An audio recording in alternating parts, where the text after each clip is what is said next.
tema que se me otorgó para esta noche es algo muy interesante, que habla acerca de los noágidas antes de la entrega de la Torá. ¿Qué fue lo que pasó con los noágidas antes de recibir la Torá? ¿O por qué era tan necesario todo este evento que conocemos en Shavuot? Y para eso, pensando en cómo iba a indagar este tema, se me ocurrió hacer una reseña histórica para poder decir algo muy importante que después lo va a decir el rabino Eliyahu Tov en el libro Nosotros en el Tiempo. Es un libro muy conocido, muchos de ustedes han escuchado del rabino Groisman, que siempre lo sugiere, Nosotros en el Tiempo tomo 1 y 2, pero antes de eso vamos a comenzar con algo muy importante. Hay algo que siempre me enseña mi papá, es acerca de observar todo lo que ocurre a tu alrededor. Entonces, ¿qué es lo que pasa en las redes sociales? Cómo se desenvuelven los noágidas, ya sea físicamente, en las redes sociales y demás. Sobre eso hacer un paralelismo de cómo podemos ver lo que nos dice la Torá hoy en día. Bueno, sabemos que todo lo que estamos presentes aquí, y esto es un concepto que hay que dejar bastante claro, cuando hablamos de noágidas, principalmente hablamos de seres humanos. Eso es lo principal que hay que tener en cuenta. No somos animales, no somos cualquier otra especie, somos seres humanos. Y vamos a recalcar esto muy fundamental para poder entender lo que significa. También el término noágida, muchos lo atribuyen a hijos de Noé, que Dios le otorgó a la humanidad 7 leyes universales, los cuales todos los seres humanos nos desenvolvemos hoy en día. Aquí viene una pregunta muy interesante, polémica, que siempre me gusta comenzar en cualquier tema, es algo que siempre se escucha por las redes. Las leyes noágidas, que ya hemos estudiado con los rabinos, cómo fueron dadas, cómo nosotros llegamos hasta el día de hoy a través de ellas. ¿Las leyes noágidas fueron inventadas por los rabinos o no? Y esta es una pregunta que hasta el día de hoy muchas veces cuando la ven en publicaciones o muchas veces las escuchan puede generar dudas. Entonces también vale la pena hacer una pregunta adicional a esto. Yo como profesor de matemáticas también podría hacer la misma pregunta. ¿Las matemáticas se inventaron o se descubrieron? Si la respuesta es que se inventaron, bueno, tendríamos que ver a partir de qué punto en la historia podemos desarrollar toda la ciencia que tenemos hoy en día. Misma pregunta, ¿leyes físicas se inventaron o se descubrieron? Y así sucesivamente. Apliquemos la misma pregunta, ¿las leyes noágidas se inventaron o se descubrieron?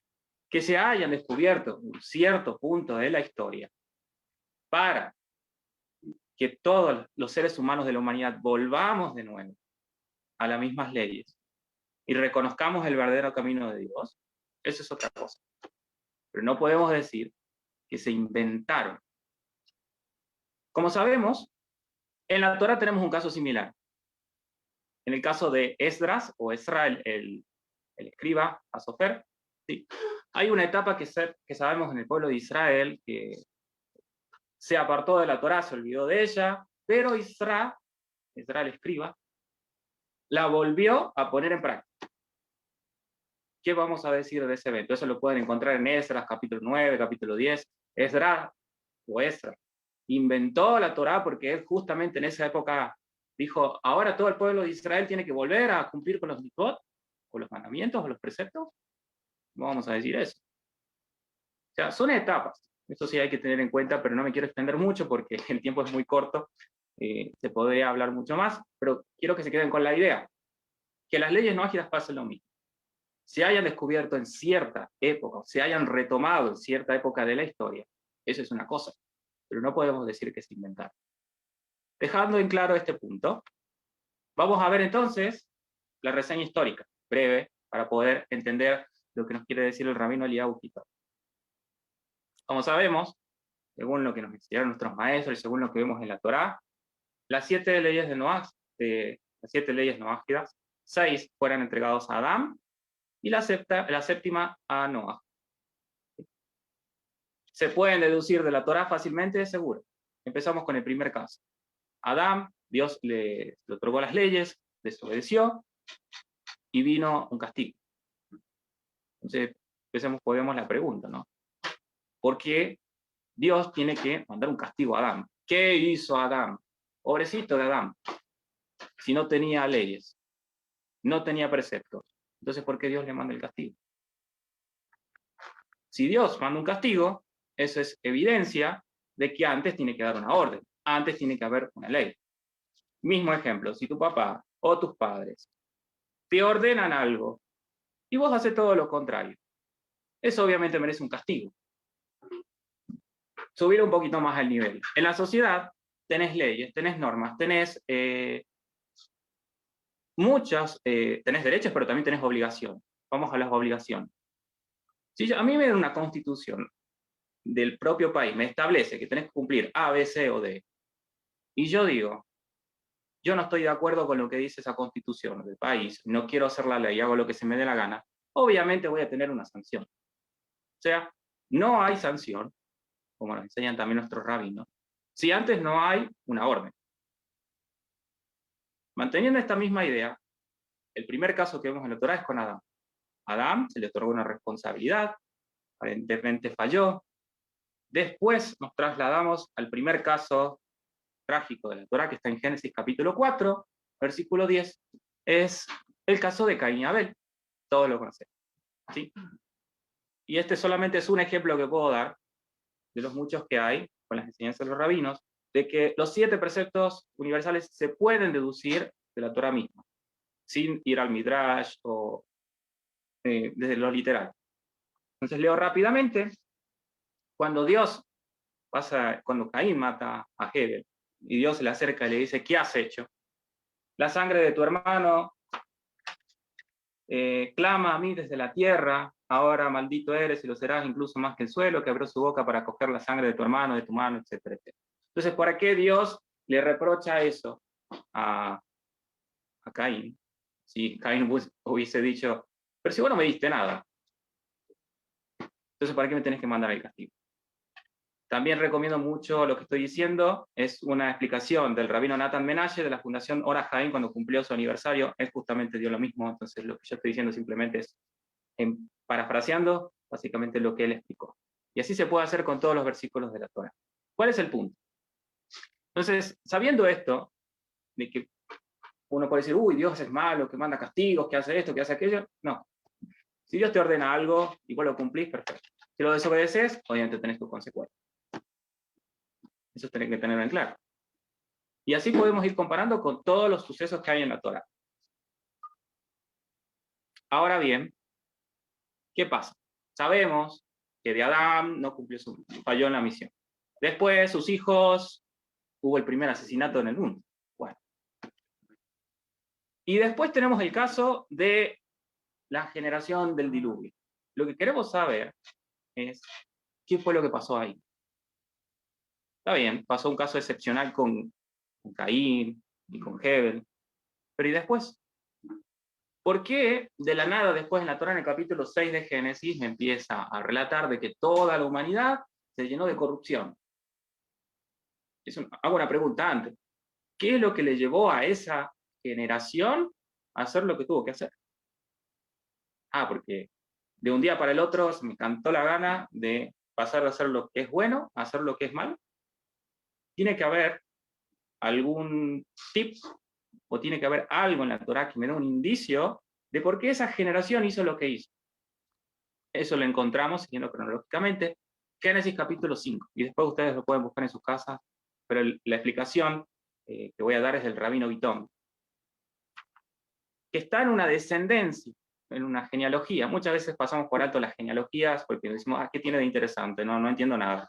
Pero sí, presten atención. Y el tip está aquí. Dice Génesis 5:3 que Adán vivió 130 años y engendró un hijo a su semejanza y con su forma, y le puso Shet de nombre. Después de haber engendrado a Shet, Adán vivió 800 años y engendró hijos e hijas. Y aquí está el versículo clave. Adán vivió un total de 930 años y murió.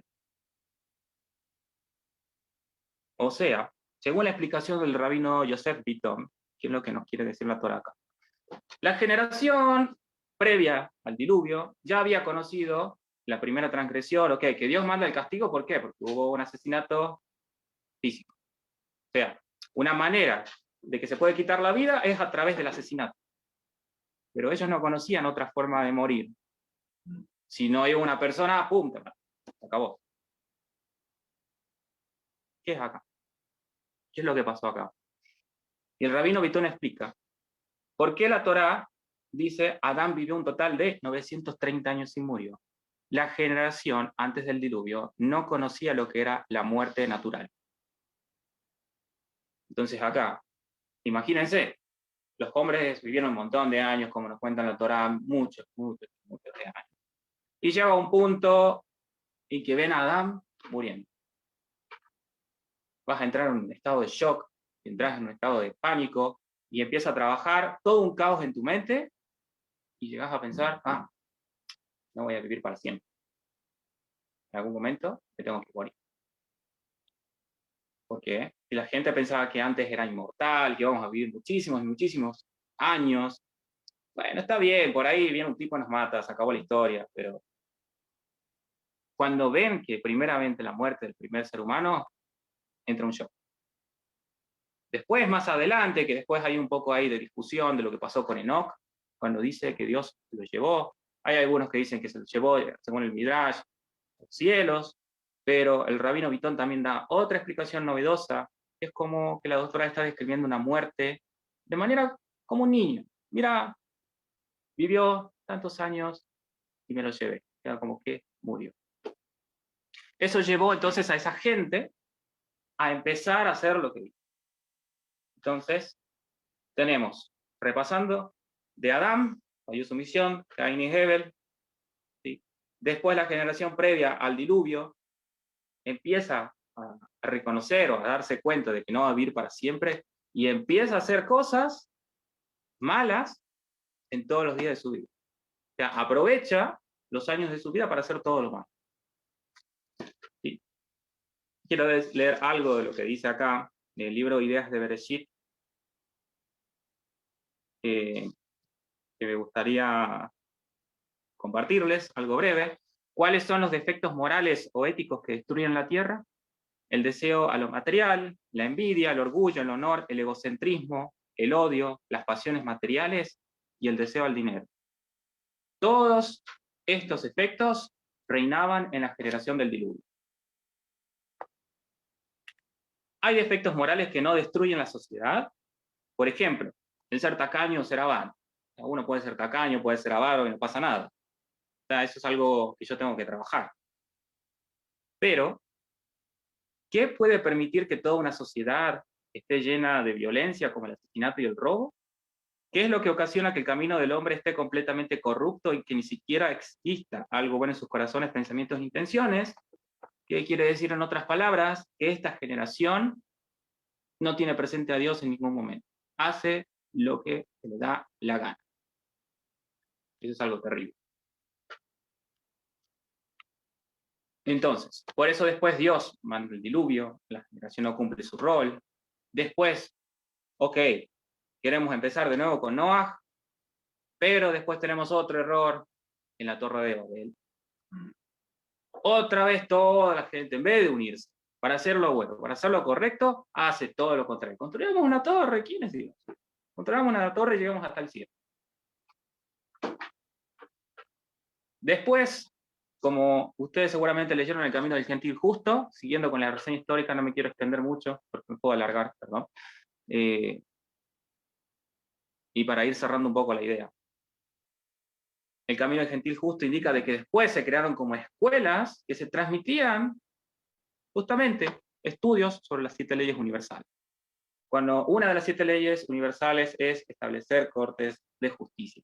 Y ahí abarca también todo lo moral y ético. Y después por eso vemos más adelante personajes como por ejemplo Esaf, que respeta a su papá, o podemos ver actos de tzedaká o de justicia como Abraham. ¿De dónde aprendo todo eso? Todo eso se desprende del estudio, de las escuelas que hicieron la Academia de Shem y Eber. Pero el problema de todo esto es que las leyes noágidas siempre se transmitieron de manera particular. O sea, Por ahí había un sector de personas que lo aplicaban y había otras que no. No había toda una nación comprometida para poder continuar con la transmisión de estas leyes. Entonces, como vimos acá, solamente pocas personas seguían las leyes de Dios. Hasta que llegamos justamente a lo que nos dice el rabino Eliyahu Kitov. Vemos una nación antes del pueblo de Israel que sí se encargaba de llevar el mensaje de desarrollo a la humanidad.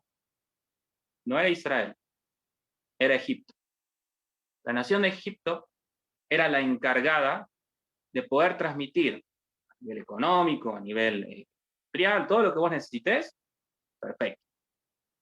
Pero, como todos conocemos después en el relato del Éxodo, cuando Dios manda a Moshe y vemos que esa nación, aparentemente, se encargaba de poder llevar el desarrollo a la humanidad en algo bueno, vemos que termina siendo todo lo contrario.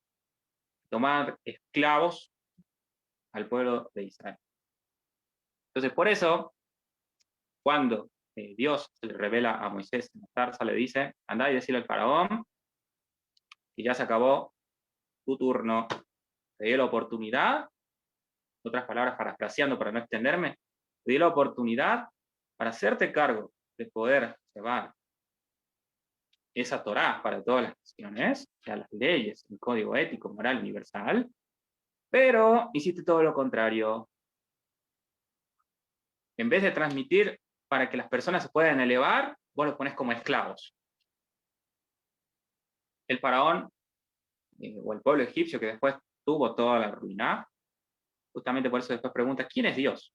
Y yo soy Dios. O sea, vos no me vas a poder decir cómo yo tengo que guiar a toda mi nación. Entonces, por eso es que no le cuadra al faraón cuando Moisés le va a presentar en ocasiones, a veces tenés que decir, a ese pueblo que vos tenés ahí como esclavo, ese tenés que liberar, y ellos van a ser ahora los encargados de transmitir el mensaje. Entonces, obviamente, imagínense, en el preciso momento de que Moisés, cada vez que se le presentaba al faraón, el faraón lo quería mandar a volar. Le dice, ¿que estás loco? ¿Estás mal de la cabeza?